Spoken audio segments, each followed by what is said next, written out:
Votre visite est importante aussi parce qu'il vient également dans le cadre d'une délégation importante qui comprend également la commissaire à la migration. Elle est importante aussi par son contexte, à un moment où l'Union européenne est en train d'élaborer le plan futur de la politique de voisinage, et les discussions que nous avons eues la semaine dernière à partir de Barcelone ont été très utiles dans ce cadre-là.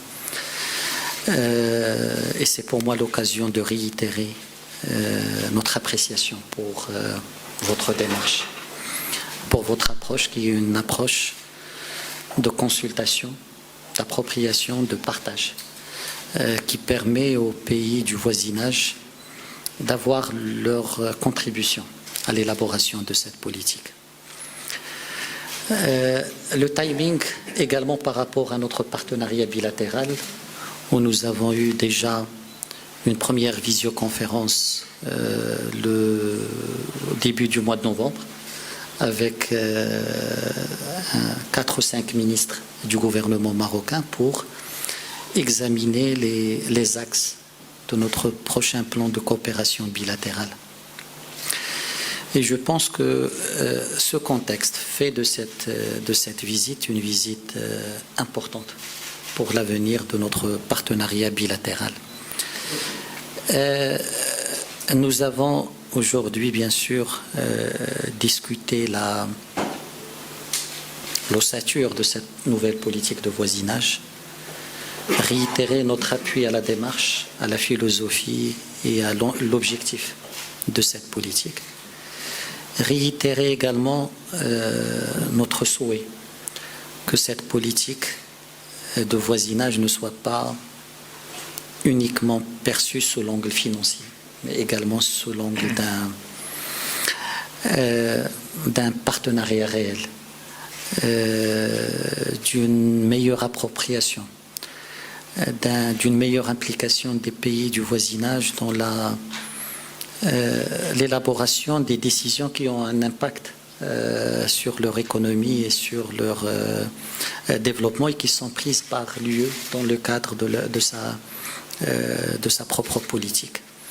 Et bien sûr que le contenu de cette politique soit plus action-oriented, plus dirigé vers un impact direct sur l'économie et sur la société. Sur le plan bilatéral, bien entendu, le Maroc entend toujours préserver les 4 espaces de sa relation avec l'Union européenne. L'espace valeur qui est fondamental, l'espace dialogue politique et de sécurité, l'espace économique et l'espace connaissance et éducation. Avec quelques axes horizontaux comme le digital, comme l'économie verte ou comme la migration qui doivent traverser l'ensemble de ces espaces.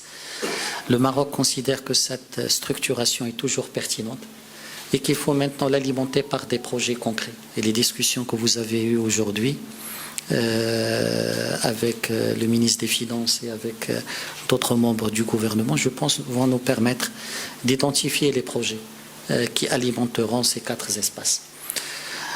C'est pour cela que nous considérons que cette visite est opportune, importante et qui aura un impact sur l'avenir de nos relations. Je terminerai en saluant également l'engagement de l'UE et ton engagement personnel aux côtés du Maroc dans la période difficile de la gestion de la Covid. La Commission et vous-même, vous avez été les premiers à réagir pour promettre 450 millions d'euros pour le fonds Covid. Promettre 450 millions d'euros pour le fonds Covid. Une grande partie a été versée et le reste sera versé, je pense, incessamment. C'est cet accompagnement de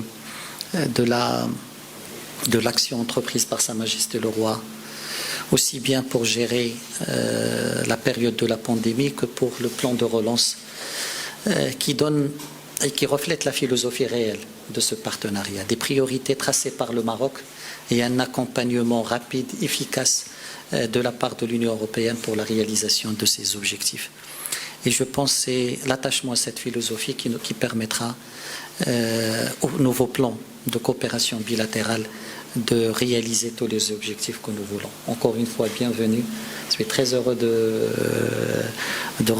te recevoir et de recevoir la délégation. ما تنسوش تابوناو في لاشين يوتيوب وتفعلوا الجرس باش يوصلكم الجديد. ايام 24 عيونكم التي لا تنام.